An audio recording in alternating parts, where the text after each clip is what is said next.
Please welcome Alexandria.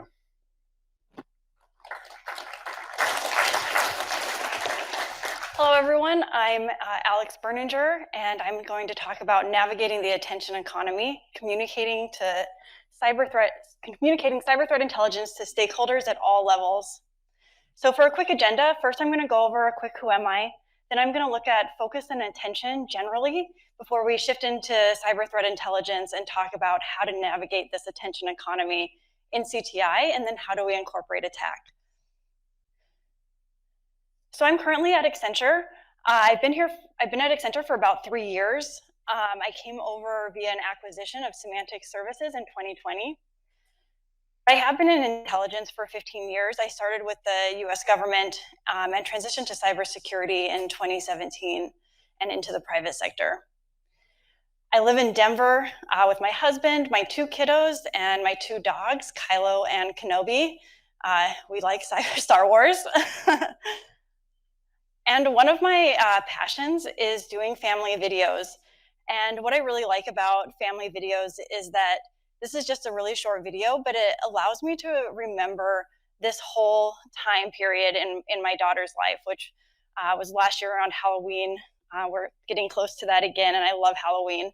And so in this way, this short video compresses all of my memories down, and then as I watch it, I can decompress my memories and think about this whole time period. So I started to think about how can I incorporate this type of multimedia into CTI, and the same concept of compression in a short product and then decompressing. So that moves us on to losing our ability to focus. There's research showing that we're losing our ability to focus. Engagement-based algorithms from smartphones to social media have rewired our collective brain. And these algorithms are all meant to just keep our face on the screen and to keep us coming back. And so this rapidly changing content and constant interruptions in the form of notifications reduce our capacity to pay attention to longer texts. So we get used to these short videos, quick quotes, images, quick videos just like what I showed. And this even occurs in the workplace. The average worker checks their email 74 times a day and can only focus on a task for 3 minutes. Research also shows that it can take up to 23 minutes to fully refocus. And as we get distracted by all these notifications, we actually start to crave the notifications and even create them. And so I think that gets us back to that checking email 74 times a day, or constantly checking your Slack to see if there's something new. In addition to this, reading from screens has a negative effect on reading performance relative to reading from paper. And this is largely because we read from screens differently than we read from paper. So on paper, we tend to read each and every word and comprehend them. But on screens, we skim and browse. And so we'll be looking for headlines or highlighted text, things like that, important callouts, rather than reading each word. And what this has done is it has made online readers really good at pulling out important information, but it also reduces our comprehension and our retainment of that information. In addition, online reading is full of distractions. There's constantly changing colors and layouts, as well as hyperlinks that are constantly asking you to pull on them, and targeted advertisements as well that are constantly distracting. So all of this results in a loss of comprehension, as well as just overall, it takes more cognitive function to read on screens. So all this is just to say that we are now losing our ability to read long texts, our cognitive patience, and the stamina and the ability to deal with cognitively challenging texts. But yet, CTI reports are only growing in length. This is a graph done recently by Scott Small, the Director of Cyber Threat Intelligence at Tidal Cyber, and it shows that on average, CTI products are 30 to 50 minutes to read. Can you imagine how long it will take somebody to read, given the studies that show only 3 minutes of focus time and 23 minutes to refocus? So I really start to wonder, are our readers even getting to the end of these products? So how, as CTI professionals, should we navigate this? Well, this will get back to some of the topics that we've already discussed today, but the first one is the bluff. We talked about this today as the bottom line up front. and it is the so what of the paper. And this should be the single most important piece of information. But oftentimes in CTI, what I see is this space is used for a summary of the research rather than that single most important piece of information. And so given the research that I just showed, we really need to put the actionable intelligence at the top of the report so that if a person only has 30 seconds to read a CTI report, they're walking away with something useful. Knowing what not to include. This can be as important as knowing what to include, and it can be really hard for Intel practitioners because we really like to research and we want to be able to share that research. In addition, any assessments, whether it's an attribution assessment or a risk assessment, it takes caveats, and that caveating takes up a lot of space in reports. So really thinking about what does the audience need to know and what do they not need to know. Next, writing to your audience. And this really just gets back to, again, some things we already talked about today, but really thinking about who is your audience, what will resonate with them, what kind of multimedia might resonate with them, and making sure that you're putting the things that are actionable to them right up front. Moving on to my next two topics, utilizing images and figures. This is really important in CTI, and I think could be utilized more. A visual representation can simplify data and help users or readers retain that information. But oftentimes, this is what I'm seeing in CTI products online, and they're really complicated. Oftentimes, the words are too small or too blurry to read if there are words, and it's overall, I don't think, very helpful. In comparison, this is a bit dated. It's from a semantic research project that I worked on in 2018 that we put out on a public blog, and this infographic was on the blog. And just in this one infographic, it contains about 90% of what that report was about. So if you just take a couple minutes to look at this infographic, you can get a really good idea of what that report was about. And it's really engaging and easy to follow. The next is creativity and dissemination. So just thinking about what form of multimedia can engage your audience. Should we use more graphics? Could it be could we use videos or presentations or a combination of infographics and animations? So let's just get into those last 2 points a little bit more, and let's look outside of CTI. So a lot of people are consuming information via social media. And so I started to look and see what the statistics are with using video and images in social media, and it's pretty stark. For video, tweets with video get 10 times more engagement. And in marketing messages, viewers retain 95% of a marketing message when they watch it in a video compared to 10% in text. For images, it's just as stark.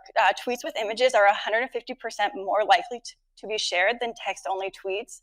And this is largely because neuroscientists have found that our brain processes images 60,000 times faster than text. Now moving into infographics, this is a piece where I think we can easily adopt into CTI, so I'm going to go into it a little bit more. These statistics are based on a couple of news studies, and so again, I think that correlates a little bit more to CTI. But the use of infographics results in 65 to 100% increase in average session duration. So that's the time spent on page. In addition, they can increase depth of scroll by 317%.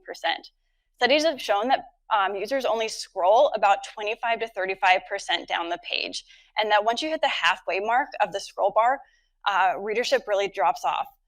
However, in CTI products, oftentimes I see that the actionable intelligence or that MITRE ATT&CK table is at the very end of the product. So how often are the readers actually making it to the end?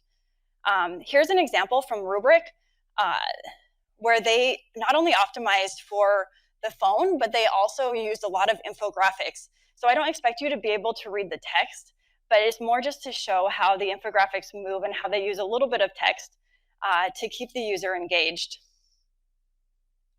So just to summarize, the goals of every intelligence product are that they should be easy to digest, making sure that our users, our readers can comprehend them and understand them, and utilizing images or infographics to help with that comprehension.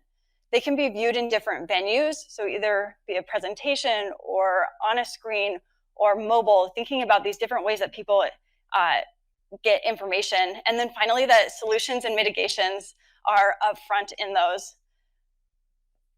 But whoa, this looks really complicated. This is an infographic in some sense, but it's definitely not easy to comprehend or to digest in a quick way. So is the attack matrix completely incompatible with everything that I've talked about so far? I actually don't think it is. I think it is very compatible, and these are the reasons why. First, it can be used as a research and analysis tool. That's gone over a lot today. The standardization is really helpful. Also, the tables in attack can help minimize searching for techniques in long paragraphs. We don't want our CTI products to be a word find where people are trying to search around to find those techniques. But we do need to rethink attack as an infographic and simplify the table to reach your audience. And there are a couple examples that I did want to show here. The first, again, looking back at Title Cyber, I discussed that graph they did earlier, but this just overlays the 2016 Ukraine electrical outage with the Sandworm team. So you can see how the tactics are different there. Truno is another company that is mapping the attack sequence and standardizing public reporting within MITRE ATT&CK makes it really easy to comprehend. And then my final example is this really great infographic from Palo Alto. This is on their muddled Libra threat assessment. And again, it goes through all of the different tactics and techniques, and you can scroll down if you need more information, but it's a great way to really show a lot of information in a small amount of space. So now I'm going to quickly go over the audiences because I am running out of time. So the first, the detection audience. So really getting back to making sure that we're putting that actionable information up front of the product so that if we lose their attention, they're walking away with something useful. So really here, CTI needs to focus on where detections occur in the attack chain and where the data gaps can occur. So moving those behavioral analytics and hunting rules to the forefront of any intelligence product, and then using MITRE ATT&CK to standardize the story. For the audience focused on mitigation, really connecting the campaign to security controls and providing specific mitigations that can be implemented. Attack Navigator can be really helpful to create a heat map for threat techniques and really focusing on security hardening recommendations at the forefront of the intelligence product. And then finally, the strategic audience. This group is probably has the most limited time, attention, and focus. And so we really need to focus on security investments that they need to make and risk to their business. And so for this audience, I think attack is more useful as a research tool, although I think that Phil just showed a really useful way of making attack an infographic that can resonate with the strategic audience and really identifying those specific areas of risk and needed security spending. So just to go over the key takeaways of the presentation, we're doing intelligence delivery in an attention economy, remembering that audiences are stretched for time, attention, and focus, and they may not read to the end of the product. So how can we make sure they walk away with something useful? How can we keep them engaged for longer? Next, think about your audience. There's a variety of different communication mechanisms from video to social media to white papers. Who is your audience and what will resonate with them? And then finally, identifying that so what, that bluff, and making sure that it's at the front of the product so that they're walking away with something actionable. Thank you.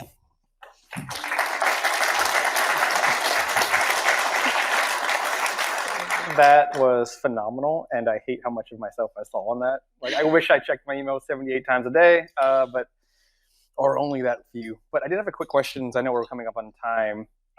Regarding like an Intel shop implementing this, is there any best practices or lessons learned you've observed, whether it's working from standard templates, or does a lot of this extracting and like condensing or coalescing things in a meaningful way, does that come from peer review, or what's the best kind of way to actually make this reality?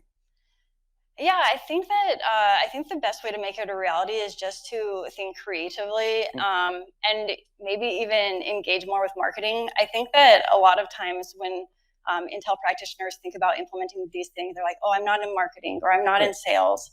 But at the end of the day, you want your product to be read. And so using methods like images or videos that can increase that engagement is only benefits you because then people will actually read your product instead of maybe getting distracted or pulled away. It's so easy for us to like fall into a wall of text and just like, there it is, I'm so excited about this, and hopefully everyone understands what I'm talking about here. But a small token of our appreciation. And again, thank you so much. Yeah, thank you. Thank you.